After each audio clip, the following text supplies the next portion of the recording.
We're now leaving behind 2023, and so we're looking into the future with some very exciting games on the horizon. 2024 is looking to be a big year for gaming, and for us Monster Hunter fans, there's also things to look forward to and get excited about across 2024 and 2025. First up, we of course have Monster Hunter Wilds, the newly revealed mainline Monster Hunter game, or Monster Hunter 6 as I can't stop calling it. If somehow you didn't know about Monster Hunter Wilds, it was recently revealed with a short and sweet trailer at the Game Awards. The game is set to release in 2025, so we have a whole year to wait and prepare, but I like to think of this as giving it plenty of time to cook. We've already waited this long, so I'm hoping the wait will lead to a fantastic new addition to the Monster Hunter series. The game is theorized to be a large open world this time, and it will have an even bigger focus on ecology, which is one aspect many people loved in Monster Hunter World. One of the main new things you can see in the trailer is that we have an amazing looking chocobo inspired mount to travel on, which would further back up the open world aspect, as a large world would mean lots of walking around, hence the addition of a mount to travel on.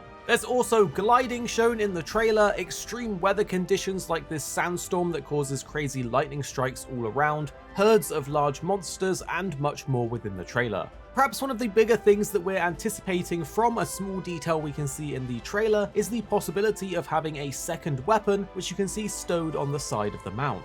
This suggests that maybe we can swap weapons mid-hunt, or maybe there's mounted combat, we don't know exactly yet. We have some deep dive videos on the channel already going over the details that you can glean from the trailer, but it's safe to say for now that the next Monster Hunter game is officially revealed and on its way. I just hope there's at least one new weapon type to give us something exciting and new to hunt with, and I'm also really hoping that somehow Nergigante makes its way back into this new game. But is there any monster that you're really hoping specifically makes it into Monster Hunter Wilds? Tell us in the comments. And next, there's a new Monster Hunter mobile game, because Monster Hunter now isn't the only mobile game that we'll be getting in the Monster Hunter series. Also, if you never played Monster Hunter Stories, that is on mobile too, and it is such a blast to play if you never gave it a chance. But for the actual new one, there is another Monster Hunter mobile game being co-developed with Capcom and Timmy Studio Group, which will be available on iOS and Android. Capcom is aiming to provide a Monster Hunter smartphone experience like none before by leveraging its popular IP with the Timmy Studio Group's production know-how of making mobile games and other games. You see, Studio Timmy is also developing Honor of Kings World, a game that is looking pretty cool from what we have seen so far and features some aspects of the monster hunting genre, with them battling lots of large monsters in the different trailers that we have seen. They also developed Pokemon Unite, which while I did have a lot of fun at launch with it, is not a game I think I'll ever play again.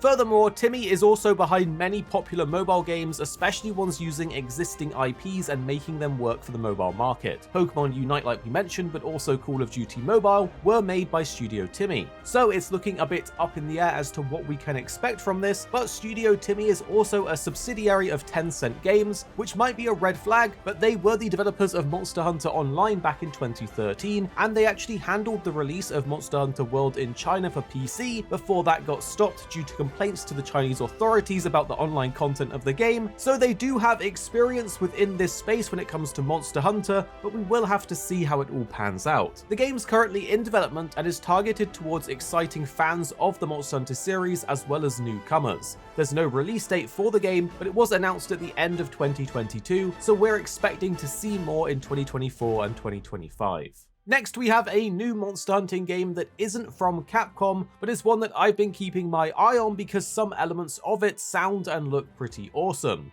This is Fera, the Sundered Tribes, from Massive Damage, an indie studio that have the motto Indie Spirit with Big Vision. They're most recently known for Star Renegades, and they have a team of AAA veteran devs, and their goal is to make original IP games with beautiful worlds. The game is set to be a monster hunting action RPG combined with village building and tribe management, and is set in a unique post-apocalyptic fantasy world of untamed magic and ancient secrets. In an interview with GameBeat, one of the co-CEOs said that the game was inspired to fuse the monster fighting of Monster Hunter with the village survival gameplay gameplay of Frostpunk. This is the studio's first attempt at a 3D action RPG and is set to include dynamic aerial combat, which is mixed into the mechanics of hunting the monsters, but also will feature co-op gameplay so you can squad up with your buddies, and then there's the building management aspect of the village that you come from. I always loved the village hubs in Monster Hunter games, so the idea that we can build it up and manage it ourselves will hopefully be pretty awesome and better than how Wild Hearts managed to do it. The game is set to release in 2024 on PC, but it's also going to be on major consoles, which is very interesting and definitely makes it more accessible for a larger audience to try out. Within the game, we play as a hunter who takes down invasive monsters called behemoths. These behemoths are terrorizing the land, and after slaying one, you get elected as the leader of your village, which is then where the village management aspect comes into play. Although the style does look a bit like Dauntless, it is setting itself apart with its swinging and gliding mechanics because you're armed with a mystical tether hook and glider wings, which lets you take advantage of swinging and flying mechanics to take down the giant monsters. You can also cling onto monsters and execute critical attacks that can even sever limbs, which I love to hear because part breaking and tail cutting is just so satisfying in Monster Hunter games. So these are some of the things that we have to look forward to upcoming in the Monster Hunter space. Many people are hoping for a remake or remaster of some of the older Monster Hunter games, and we'll have to wait and see if this happens. But what do you think? Can we expect a remake or a remaster in 2024? Tell us your thoughts down below.